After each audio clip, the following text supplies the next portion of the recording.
안녕하세요. 커피 브레이크 최문기 목사입니다. 우리는 친구들 사이에서 가끔 농담 삼아서 출생지나 학교에 대해 비하하는 말을 하기도 합니다.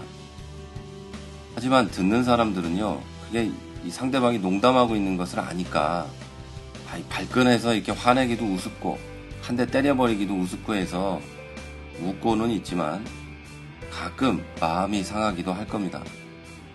그리고 마음이 상하는 이유 가운데 하나가 실제로 자기의 학교나 자기의 출생지에 대해서 그렇게 보는 사람들이 있기 때문이기도 하겠죠.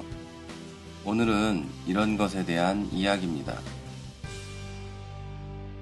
가끔 저는요, 침례신학대학교를 졸업한 것이 불만입니다. 내가 그 학교를 왜 갔을까?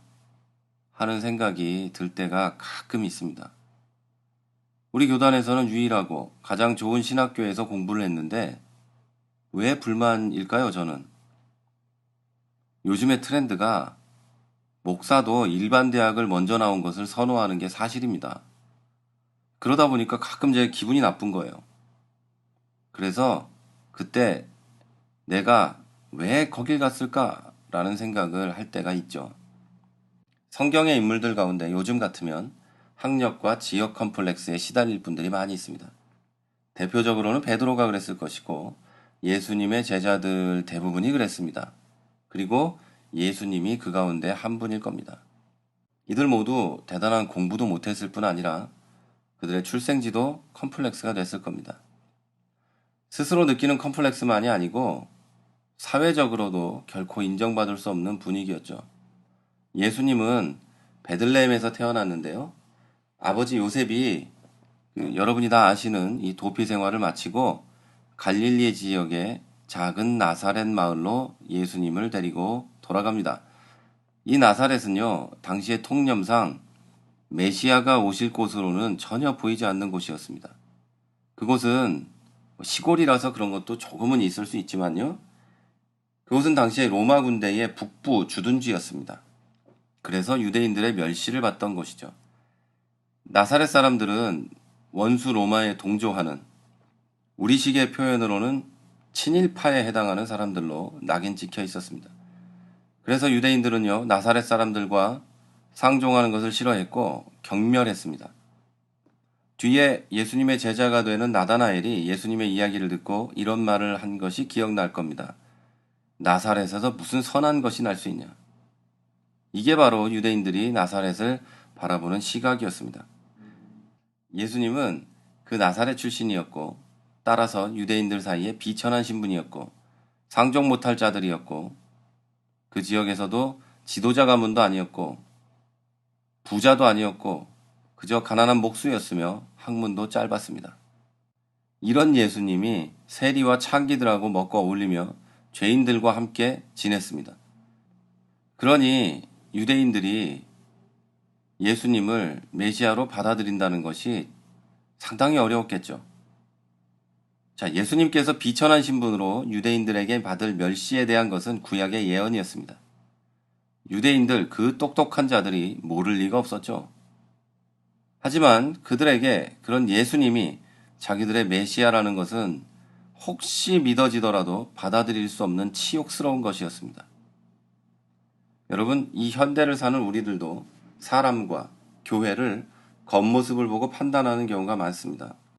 교회가 그리고 사람들이 교회 안에 있는 사람들이 학력과 배경과 직업과 그 사람이 타는 자동차와 사는 집과 입고 있는 옷을 가지고 그 사람의 됨됨이를 판단하고 교회의 크기와 사람의 수와 목사의 학력을 가지고 교회의 참됨을 판단하고 있습니다.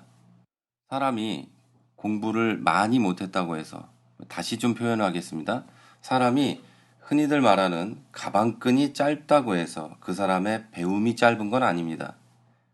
어떤 사람이 가방끈이 길다고 해서 그 사람의 배움이 긴 것도 아닙니다.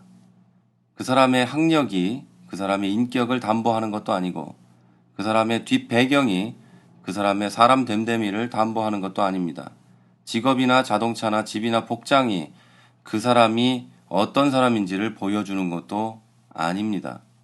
또 교회의 크기나 그 교회에 모이는 사람의 수나 그 교회 담임 목사의 학력이나 그 담임 목사의 생김새가 그 교회가 참되냐 참되지 않느냐를 판단하는 기준도 절대 아닙니다.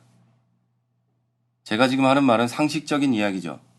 그런데 여러분들 가운데 이런 생각을 혹시 하는 분이 있을지 모릅니다. 그러면 뭘로 판단할까요?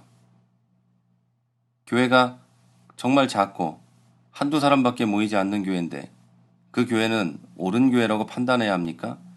그 교회 담임 목사가 10,000명 모이는 교회 목사보다 훌륭하다고 봐야 하는 겁니까? 라고 생각하는 사람도 있을 겁니다. 그리고 또 어떤 경우에는 아니 초등학교밖에 안 나온 사람하고 박사님하고 어느 쪽이 배움이 길고 어느 쪽이 배움이 짧겠습니까? 라고 묻는 사람도 있을 겁니다. 그러나 분명히 말씀드릴 수 있는 거는요. 얼마 전에 대학 교수가 망언을 해서 언론에 오르내린 일이 있습니다. 그 대학 교수보다는요. 저는 조용히 앉아서 서로의 아픔을 나누고 있는 초등학교도 못 나온 어떤 할아버지나 할머니가 또는 어떤 분이 훨씬 더 배움이 길다고 생각합니다.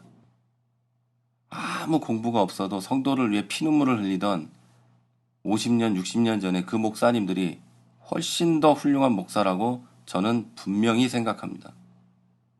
이 시대에 예수님과 12명의 제자들이 지금 우리 눈앞에 오신다면, 지금 한국의 그 교회들에 가신다면 그분들은 2000년 전보다 더 천대를 받을 것이 분명합니다.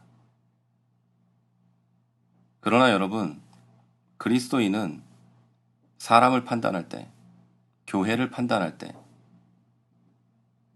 그 안에서 일하시는 성령님과 그가 믿는, 그 교회가 믿는 예수님과 그와 그 교회를 선택하신 하나님으로 판단해야 합니다. 교회의 크기와 그 사람의 부유함이나 학력이 절대로 판단의 기준이 되어서는 안 되는 겁니다. 그 사람이 예수를 믿고 하나님의 자녀가 되어서 성령의 인도를 받는 사람이라면 무조건 나와 같은 사람입니다. 그 교회가 예수님을 그리스도로 시인하는 믿음 위에 세워졌다면 무조건 그 교회도 우리 교회와 같은 교회입니다. 여러분, 내가 부당한 기준으로 판단받는 것이 싫다면 여러분도 그렇게 하지 마시기 바랍니다. 우리의 기준은 오직 하나님이십니다.